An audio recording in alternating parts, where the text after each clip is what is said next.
So let's continue with inductive arguments, and let's talk about ways that we can make our arguments stronger.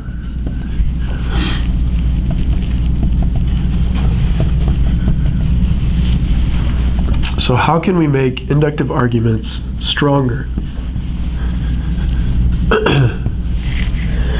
Well, if we're using an inductive argument and we're supporting it with evidence such as statistical evidence or percentages, then if we find more evidence that supports our position, then obviously the argument is stronger. If 50% of students, or if 51% are happy, of students are happy with this university, let's just say 51, we find that 51% of students are happy with the university, and then we make the claim that a majority of students, or most students, are happy.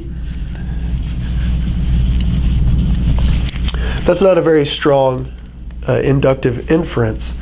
But if we go and we do more research and we find out that 71% of students are happy, then what we've done here is we've created a stronger argument.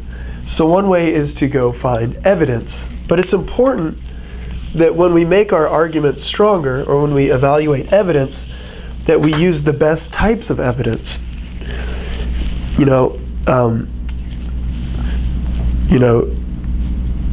Billy Bob's racist blog, he's typing from the basement, is not the best source to use to support your claims that perhaps different people have different capabilities or something. I don't believe that, but there's a selection bias often that occurs when people go to find evidence. Ultimately, in a perfect world, you present a hypothesis, which is just a statement of what you attempt to prove or what you think is the case, and you kind of present it in your head. You say something like, well, I do believe that men and women should be equal. And then I would go into the world and I would attempt to find evidence that supports my claim that men and women should be equal. But when I do that, I can't just negate the side that says that men and women should not be equal. So when we evaluate evidence, we need to find as many possible sides as possible.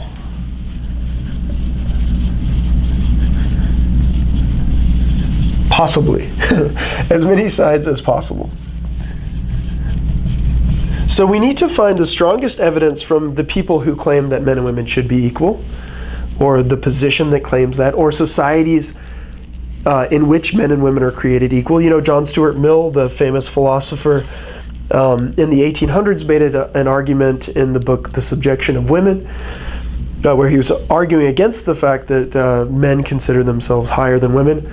When you live in a society where you exclude women from education, where you exclude women from politics, where you exclude women from social relationships, you're ultimately taking 50% of the people that could contribute to your society, and you're cutting them off. Now, I don't tend to like these economic arguments, but it is I would say it's a very strong argument. A society suffers when you arbitrarily cut out people who could contribute, whether it's through, a job, whether it's through creating good policy, whether it's through leading others. So basically, in societies that still exist in the world, and our society, of course, is not equal. Women are paid less for the same jobs as men. They have fewer opportunities.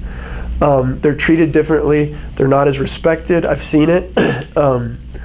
Have you ever been in a meeting where a woman says something and people are like, oh, okay, yeah. And then 3 minutes later, a man says the same thing, and people are like, Justin, that's an excellent point. You've probably been there, right? And many of you female students have probably been there and felt that. And those things happen all the time, and people don't recognize them and things like that.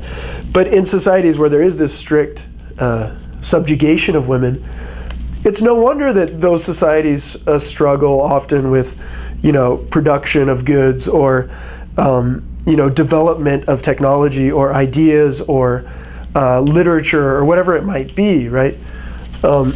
They're automatically taking 50% of the people and saying, like, you just can't participate. We're sorry. And that's what John Stuart Mill says. But anyway, if we're going to evaluate the evidence, so again, our hypothesis is that men and women should be equal, then what I need to do is not just go find John Stuart Mill, not just go to philosophers like Virginia Held and Martha Nussbaum, Judith Butler. I need to go and find religious exponents who claim that these a woman's duty is to do this and that. And no matter how much I disagree with it, it's important that I evaluate those sources and that I attempt to remain objective so that I can respond to the strongest arguments of the other side. And so when you're using inductive reasoning to make your argument stronger, it's often best to go and consider all the sides of an argument. And of course, that might even include consulting Billy Bob's racist blog, right? And now, of course, that would be an extreme side that's probably not based in any logical reasoning. It's probably best to hang out in the realm of, second thing. When you're trying to evaluate evidence, you should use peer-reviewed journal articles and books that come from academic publishers.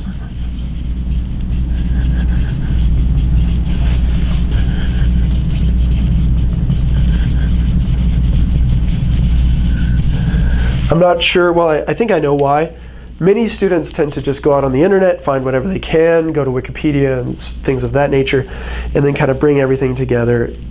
But really the best evidence occurs in these peer-reviewed journal articles, and that's because when somebody does say something crazy or their methods of analysis are not valid, and I'm using validity there in a different sense, but there are other experts that review their work, and then they say, hey, Justin, that idea you had about this is crazy, and here, let me tell you why, because Bergson actually says in Creative Evolution the opposite of what you said here. Go read that and let me know what you think, and then you respond to their critiques, and then they're like, okay, I can agree with what you said even though I totally disagree with it, and therefore we can move it through and you can be reviewed. But it goes through this process where content experts review it that websites that are just general websites often don't go through, and especially things like blogs where people can just post their opinions or whatever they might be. And then books that come from academic publishers go through, in general and for the most part, rigorous editorial remarks as well as analysis by content experts as well. And so these are the best sources to gather information from. Of course, it's easier just to look on Wikipedia, but even Wikipedia, I'm not a hater of Wikipedia. Often you'll find at the bottom of the Wikipedia page numerous resources that come from peer-reviewed journals and also books, and you should go there. So, familiarize yourself with the topic or whatever, but then go to those resources, and you might find that those resources aren't very good, or that some are better than others. Now, just because somebody works at Princeton doesn't of necessity mean that their article is more trustworthy than someone who works at a local community college. Now, we tend to think that, and of course, if you make it into Princeton as a researcher, you've definitely proven yourself. So those are things to take into account as well. But again, these sources are best. Me saying to you, well, you know why I believe this? You know why I believe men and women are not equal? Because my parents said so, right? That should never be a sufficient reason for you to believe what I'm saying. And also, it shouldn't be a sufficient reason. Of course, we should respect our parents, or I believe we should. But if our parents are racist, then we should disagree with what they believe. If our parents are sexist, I personally believe we should disagree with what they believe. And I would take it so far as to even say, if they're sexist based on ideas that they have, that they orient their lives around, still we ought to disagree with those ideas, or at least take them to task and ask for logical reasons why people are sexist. So we ought not believe everything that people say. And that's part of critical thinking and part of argumentation and things of that nature. And then in relation to, this goes along nicely, and I'll just end with this. When you're evaluating sources, you need to evaluate the authority of the author.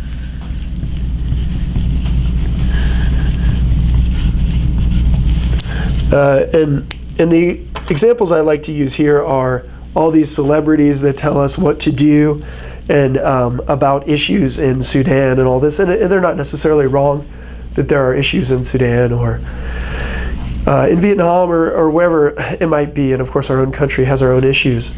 But why in the world should I believe what Oprah tells me about politics or what Brad Pitt tells me about Cambodia or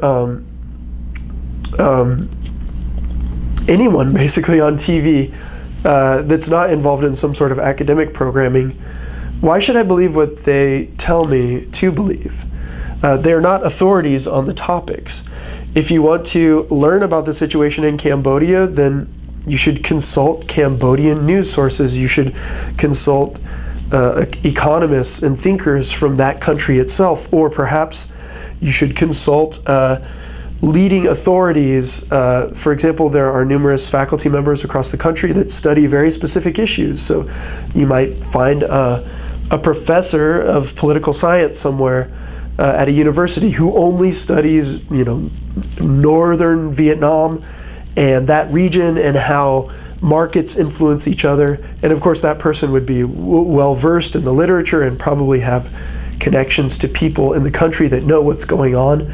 But what happens, right? What happens in our society? LeBron James is probably actually an authority on the shoes that he sells. When he is wearing those shoes, he's probably he plays basketball. He knows, look, make this shoe better. I need it to be able to perform at this level. But if LeBron James tells you to buy a car, or if LeBron James tells you to vote Democrat or vote Republican, it's probably best to go and consult an expert on a different issue. Now, of course, LeBron James probably becomes an interested party when he's selling you his shoes, right? And we talked about interested parties. So every shoe that's, LeBron James gets paid by Nike, or is he endorsed by some other Reebok or something? Does Reebok still exist? Remember the pumps? Oh man, the pumps were awesome. I don't know, they didn't really do anything except pump up really tight around your foot. But man, they had the basketball pump. Oh, that was so cool. So remember, if somebody's getting paid to tell you something, then more than likely, even if LeBron puts on the shoe and he's like, oh man, these are horrible, and Nike's like, okay, LeBron, we have your shoe that we put on you to go play basketball, but we got to tone it down a little bit because it's too expensive. So we're gonna, and LeBron's like, okay, it looks cool, people will like it, and here's $20 million, LeBron, we love you. And he's like, I love you, you just gave me $20 million. So again, we need to be aware of interested parties. But anyway, inductive arguments, we talked a little bit about the types of inductive arguments, the ways to strengthen inductive arguments. And remember, inductive arguments occur when you present reasons that probabilistically support your conclusion or attempt to support that conclusion as being true, rather than necessarily prove it to be true.